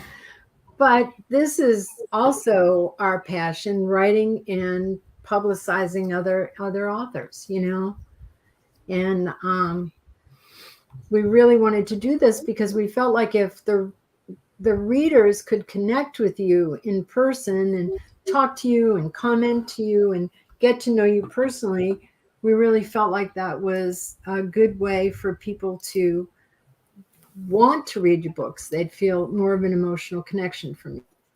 Well, I'll tell you one thing. Anybody who has designs on becoming a writer should watch this show, because I've watched it a lot. And every writer that's on here shares an extremely valuable tip that can be used. Absolutely. Absolutely. And you know what I've heard every writer say in common? That their characters come to life and follow a road of their own. And that is so humorous to me, because my characters get up and go where the hell they want to go, and all I can follow along and write what they do. Yeah. That's the truth. Chris Chrisman, A Rising Tide Lifts All, Orlando Sanchez. That was Orlando. He's Orlando's tech guy. Speechwriter. And Chris Chrisman goes, don't go down that alley. Yeah. Well, let's open it up to everybody now. And any of you guys have questions for each other or comments or no criticisms, please. But Orlando, I saw you smile whenever I made the comment about characters going their own way.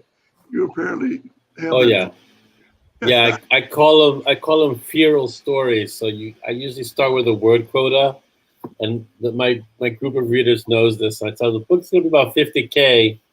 My last book was supposed to be 50K, and I'm like 74K in. So they go kind of wherever they want to go and try to wrangle them, but sometimes they have to go in their own direction. Yeah, they get kind of wild. So I know that feeling really well. How about you, Paul, since you're writing from, really your real life experience, how does that work for you? Meaning the characters go where they want to or not? Yeah. Yeah, they do, in a sense. I mean, they come to life in the first book, and they sort of said, okay, this is what I want to do for the second book and the third one, and though it's kept within a scope of what actually happened in a way, and the 20% that's kind of fiction is that they're telling, they tell me, no, I'm going to do this.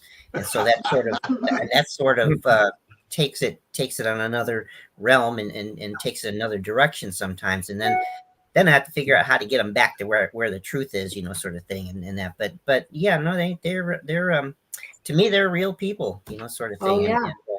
And all characters are real people to the author and to the readers. To the readers, yeah. We hope that the readers would see them as real people. So. And that's the whole point, right? Isn't it that they see them as real people and they relate to them? Yeah, I agree. Yeah, hopefully everyone that reads our books can say, yes, I understand this person, or I can identify with them, or holy cow, that's the worst person I've ever seen in my life. But they're alive and they're a real person, sort of thing. Yeah. I have a question for anybody that wants to answer it. Okay. Our family is a large family, and we're pretty sarcastic. Okay, we have a lot of sarcastic and dry humor in our family, and real people that are fast to think and fast to quip. And when I'm trying to write that, I'm always concerned that people won't get that that's sarcasm. Have any of you had that problem, or, in writing sarcastically? One of our daughters just said, I might have that problem and just too dumb to realize it. I throw in the sarcasm and the humor and hope they get it. I agree. So here's what two of our daughters have had to say since I said that. One said, "We're not sarcastic at all." Right. The other one said, the other one said, "No, really?" No sarcasm, man. None whatsoever. Oh, you did not say that. Sardo said, "I was married to an Irish lady for 27 years, rolling on the floor, laughing your butt off," we will say. Okay, so one of our daughters, no sarcasm in this family, bought my husband a t-shirt that says in big bold letters, "Pray for me, I'm married to an Irish woman." People love it whenever he wears it when we're going out. Sarcasm through text is hard to convey, Robert Weiss said. It definitely is. Yeah, I can speak to that because my characters, when they speak, the sarcasm is always in context, it's in conversation. Exactly. So, yeah, it's always in the conversation. Penny has something to say. Go ahead, Penny. Penny, you have a Got our comment? T-shirts today that we ordered from. Oh, you got nice. them today. Yeah. Very nice. Awesome. Very nice. So everybody's wearing them. Awesome. Thank you for modeling, Penny. Sue Pearson says, "Be patient, sarcastic comment loading." Yeah, it is. I think it is. I just finished actually writing two women speaking together in this one novel that we're working on. And one is saying things very sarcastically. And I'm always concerned, okay, are people going to get that this was meant to be funny and not meant, and that her friend gets it because they're friends. So, they're Oh, yeah. Trish Pipkin said, "I like Dad's t-shirt, Rob's t-shirt, that reads, 'You can't scare me. I have 5 daughters.'" That's true. That's true. Yeah. You were talking about sarcasm. It is very difficult to write. Yes. You can convey it better in an audio book.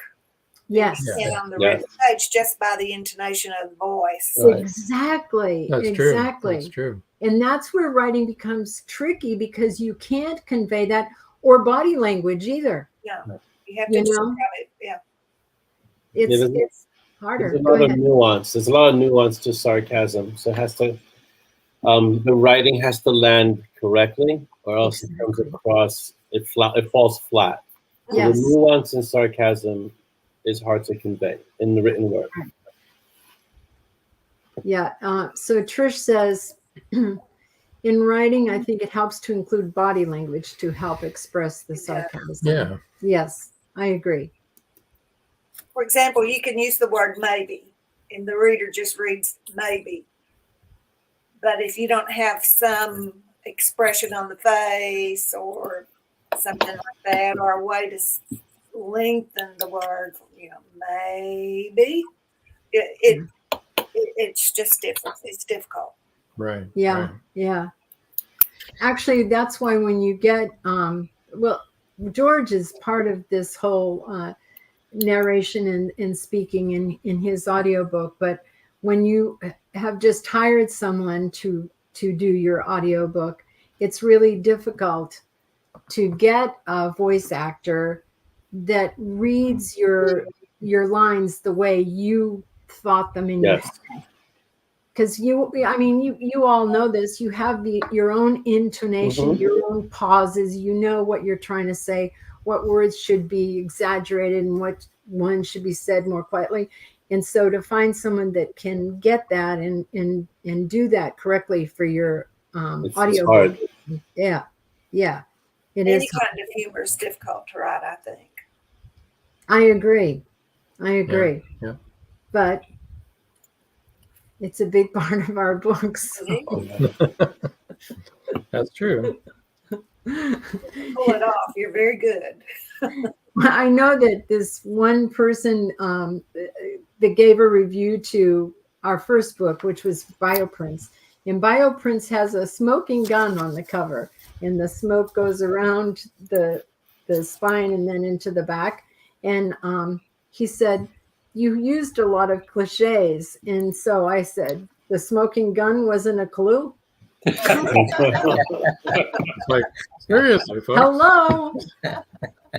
We meant them. Could I be more specific? Yes. Yeah, Paul, you were talking about characters a while ago. And how you work with characters. I'm a firm believer that most writer's block occurs when you're trying to force your characters into doing something they don't want to do. Yeah, If they refuse to do it, all of a sudden you've got blank pages staring you in the face because they won't do it. I agree, 100%. I agree. I drive Caleb nuts because I always tell him, well, you created the character. You should be able to control it. No, you can't do that. It's like giving birth to a kid. You can give birth to them and raise them, and then you can't do a damn thing with them. Yes. So, well, let me catch up with some of these comments here. Robert White says, let me get his comment. It keeps disappearing. Okay. With no context, just saying baby won't have any feeling to it, unlike saying nobody puts baby in the corner. And right. Chris Chrisman says, when writing dialogue, do any of you speak it out loud to see if the sarcasm sounds right? For me, I'm saying it in my head, so. I actually speak it out loud because I remember it that way, right? But I mean, I do it because you can understand the characters better when you can say back what they're saying to you, right? So I mean that's just me, you know. I unfortunately, Linda, I can't write things out in like your characters have goals and things like that. They're just, to me, it's like, I don't know, what do you want to do? You know, it's like, okay, this is what we're gonna do then, right? So I can't do like a chapter by chapter synopsis kind of thing, and that is just my characters won't fit into it, you know, sort of thing. Oh, you probably write every day. I write only on Wednesdays. So I have to have an outline or some kind of little synopsis so I can keep up with where I am. Well, I think some people are plotters, and you're a plotter, Linda. And some people are pantsers, and you're a pantser, you know, Paul. Yeah, well, sometimes I have no pants, you know, but still, yeah, it is like, right. You know, it just kind of like comes to you, you know, a sort of thing, and it's like, oh yeah, that's good, you know, and I saw a review the other day of someone else's book that someone said, this book sounds like you're making it up as you're going along. Well, yeah, that's what we're doing. Brilliant. Yeah, pretty much every fiction book. That was quite a concept, you know. It's like yeah. If you're taking a foreign language and they say you dream it in your dreams, then you're really into the language. Right. I think that's true of your characters and your action of your book. If you dream about your characters, you're really into those characters. Yeah, well, and I also can dream in languages as well. So. Well, of course, you're a world traveler. Yeah, I used to be. My dreams used to be a lot better than they are now because I don't remember a lot of the words. Now, she said this before you just said what you said, Paul. There's a review going around Twitter where the reader said about a fictional book, It just felt like the author was making up the whole story. Yeah, I saw that on Twitter or someplace. It's like, well, yeah, that makes sense. We are making it up as we go along. Sort of That thing. is the truth. Cindy says, I agree that sarcasm would be hard to portray in fiction, but I think that suspense would be easy to write because it would just mean shorter sentences and a whole lot of cuss words. Short sentences work real well. Okay. Oh, Chris says, I like how you think, Paul. Yeah, quite a psycho. Yeah, it really is mostly like an existentialist, I would think. It's just the world is what it is, and you just have to go with it sometimes. And sometimes, the more you fight the world, and more you fight change, the more it's going to come back on you. So you just let it go and do what you can do. Mm-hmm. Good advice. There you go. But I would just like to say to anyone listening, we do make it up as we go. Yes. This is Really? true. Whether it's fiction or non-fiction, we make it up as we go. I have to be careful about saying it out loud because my wife thinks I'm saying it to her, and she throws a shoe at me. George, my problem is I will quote my character's lines out loud, and my character said, "That's not the way I meant it." Now that's kind of scary, isn't it? It is. And I live with him.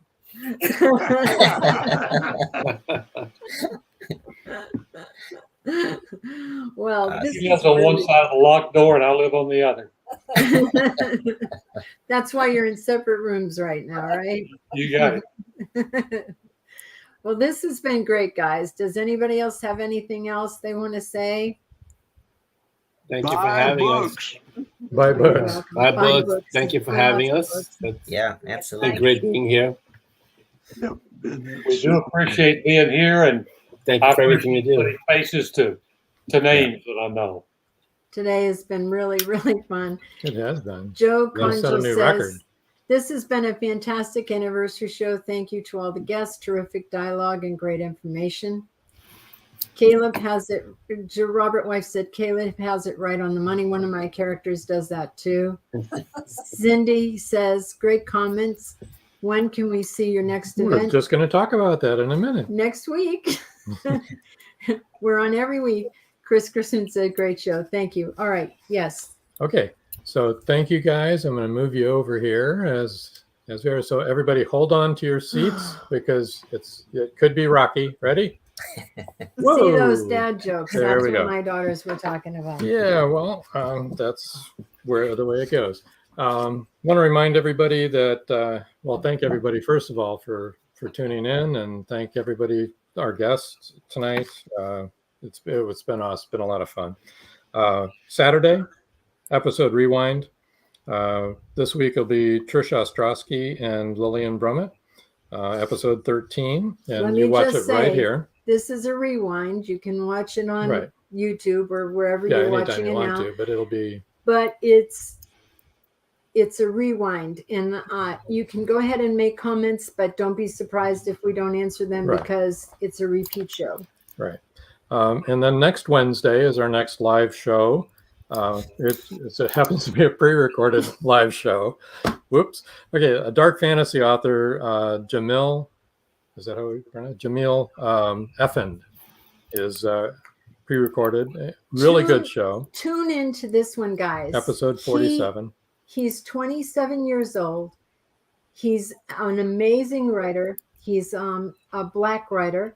He has a fantasy series, and his book cover is a Black man as a knight, and who also happens to be the king. And he's really excited about that this is a cover that you don't normally see of a Black man as a knight.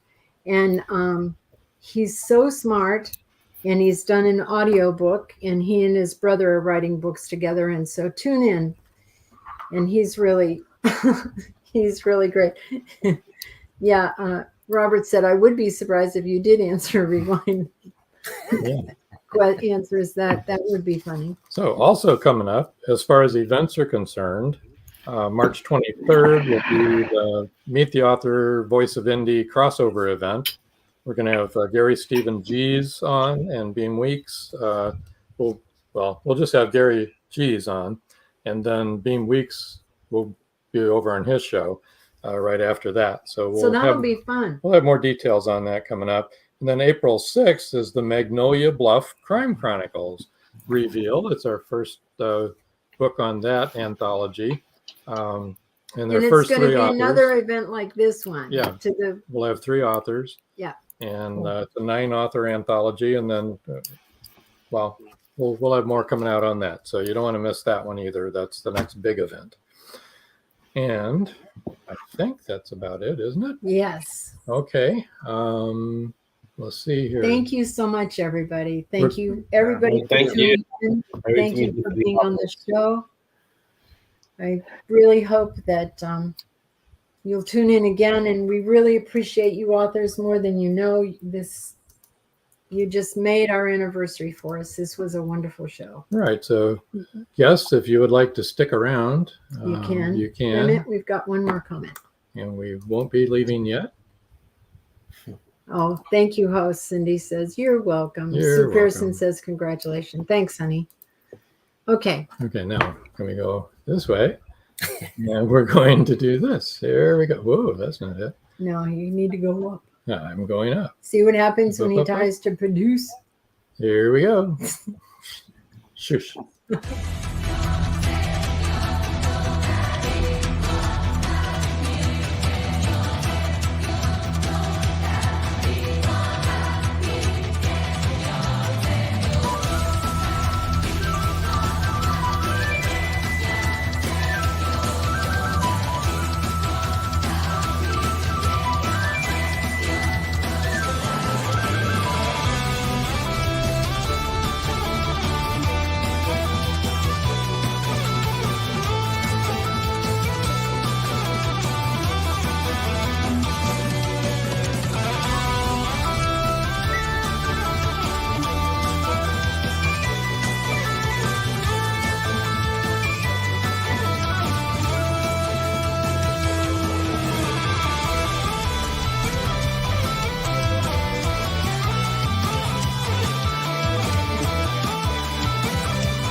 Thank you for joining us here on Meet the Author. Make sure you stay up to date with our show by clicking like, follow, and share.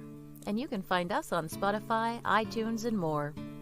See you next time on WLFE-DB.com.